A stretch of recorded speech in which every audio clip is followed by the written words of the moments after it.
이번 강의는 as if 가정법에 대한 것입니다. as if 가정법은 우리 글을 읽을 때는 많이 나오지 않는 문장의 형태지만 학생들이 시험에 학생들이 어렵게 느끼기 때문에 각종 시험에는 많이 출제되는 문장의 형태입니다. 그래서 제가 as if 가정법의 4가지 경우의 수 이렇게 해서 as if 가정법에서 쓰일 수 있는 동사의 형태별로 4가지로 분류를 해봤습니다. 우리가 살다 보면 사실은 아닌데 마치 그런 것처럼 행동하거나 말할 경우가 있죠. 그래서 우리는 그럴 때 우리말로는 마치 아닌데 그런 것처럼 행동한다.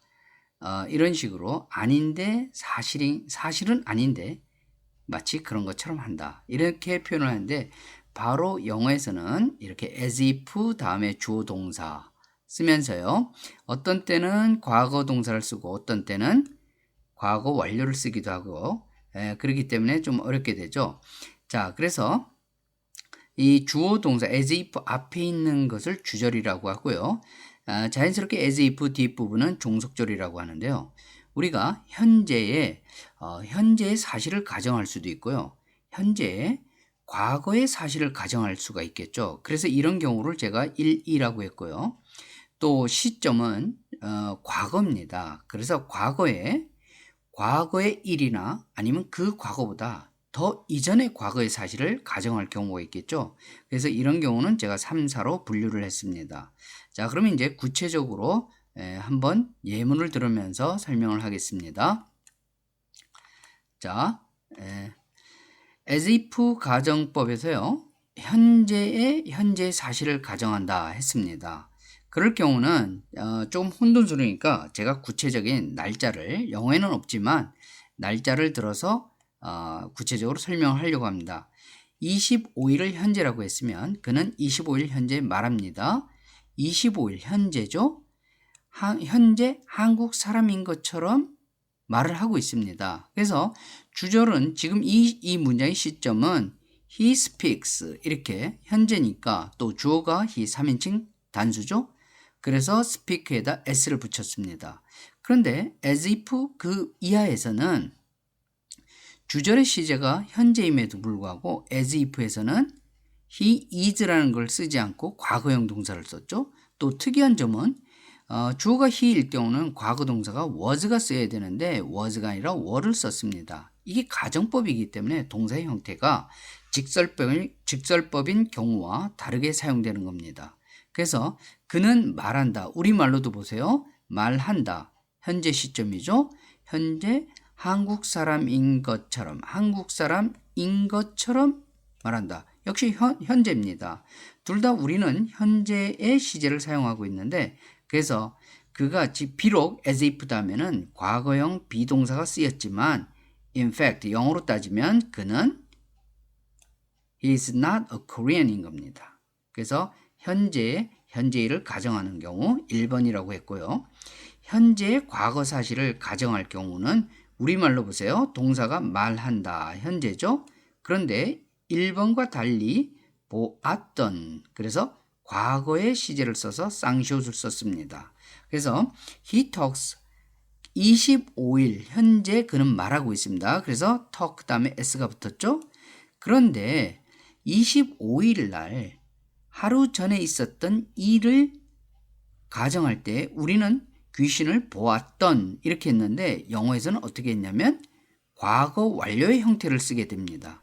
그러면 25일 현재의 일을 가정하는 게 아니라 과거의 일을 가정한다고 볼 수 있는 겁니다. 그럴 경우에는 그냥 영어에서는 과거 동사를 쓰지 않고 had pp 과거 완료를 쓰게 됩니다. 그렇다면은 현재의 지난 일을 가정하는 그런 표현이 됩니다. 그래서 as if he saw a ghost 이게 아니라 had seen을 써가지고 하루 전의 일 또는 그 전에 과거의 일을 지금 자기가 아닌데 그랬던 것처럼 가정하고 있다는 표현을 말하고 있는 겁니다. 그래서 영어로 이 뜻은 이번 문장은 사실 뭐냐면 in fact he didn't see a ghost 그는 귀신을 보지 못했던 겁니다.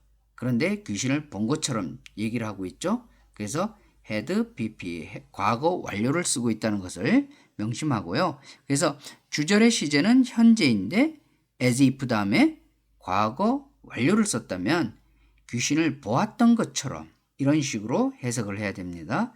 그러면 이제 주절의 시제가 현재가 아니라 과거인 경우는 어떤 식으로 우리가 이해를 해야 되는지 한번 살펴보도록 하겠습니다. 자, 과거니까 he talked. 그래서 제가 또 가정의 과거 날짜 24일이라고 상정을 했습니다. 우리나라 말도 바뀌었죠? 말한다가 아니라 말했답니다.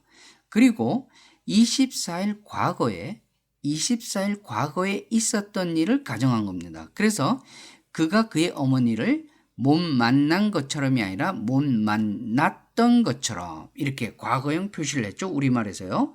그러면 영어에서는 어떻게 하냐면 동일한 과거의 시점입니다. 그래서 그가 24일 과거에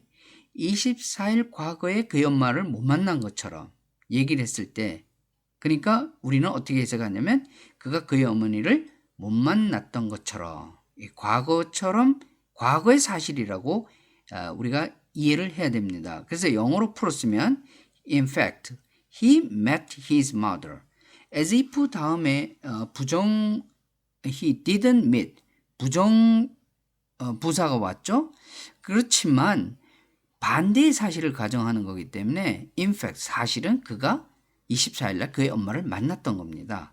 그런데 만났는데 마치 못 만났던 것처럼 얘기하려니까 당연히 didn't meet 이렇게 표현하는 거죠. 그래서 앞에 주절도 과거고 뒤에 as if 다음도 과거일 경우는 동일한 시점의 과거를 가정하고 있다 보면 되고요. 자, 과거에 더 이전 과거 사실을 가정한다. 이럴 때는 어떻게 하냐면요. 24일 과거에 행복했습니다. 근데 하루 전인 23일 그가 시험을 통과했던 것처럼 그런 식으로 사실은 통과를 못했는데 여기 보세요. 그래서 우리말로 하면 그가 시험을 통과했던 것 또는 통과했었던 것처럼 이런 식으로 우리말에서도 분명한 어떤 이전의 과거에 대한 표현은 별로 표현은 잘 안 하는 것 같습니다. 그래서 그가 시험을 통과했던 것처럼이라고 해도 되고요. 그가 시험을 통과했었던 것처럼 이렇게 표현을 하죠. 그래서 영어에서도 문법책에서 어떤 문법책에서는요. 그냥 24일과 23일 분명히 하루의 차이가 있지만 그냥 in fact he didn't pass the exam 단순한 과거형을 써가지고 didn't pass the exam 이렇게 설명을 하기도 하고요. 또는 하루의 시점의 차이를 분명히 차이가 있다고 해서 in fact 뭐를 썼죠? 과거 완료를 써서 hadn't passed 이렇게 어떤 문법에서는 또 이런 식으로 하니까 학생들이 혼돈되는 거죠. 마치 이것은 무슨 차이냐면요. 그가 시험을 통과했던 것처럼 이렇게 해도 되고 그가 시험을 통과했었던 것처럼 이렇게 해도 되는 것과 마찬가지입니다. 그래서 일단 as if 다음에 네 번째 경우의 수 과거에 더 이전의 과거의 사실을 가정하는 이런 가정법 형태가 좀 어려워하는데 그냥 단순하게 저도 설명이 굉장히 장황해진 것 같습니다. 그래서 as if 다음에 그냥 만약 긍정문이었다면 진짜 사실은 반대였다고 이해를 하고 as if 다음에 여기서처럼 didn't meet 부정문이었으면 사실은 긍정의 사실이라고 여러분들이 이해를 하면 됩니다. 그래서 못 만난 것처럼 못 만났던 것처럼 분명히 우리말도 다르지만 그냥 좀 시제 문제가 좀 어렵다고 생각하면 as if 다음에 긍정이면 부정으로 이해하고요. 부정이면 긍정으로 이해하는 아주 가장 기본적인 이해만 알고 있어도 저 개인적으로는 큰 문제가 없다고 생각합니다. 시험에는 물론 이런 것들이 나오지만요. 동사 형태에 대한 그래서 일단 이해를 잘 하면 되는 거니까 as if 다음의 문장 긍정이냐 부정이냐 이것만 잘 따지고 읽어주면 큰 문제가 없으리라고 생각합니다.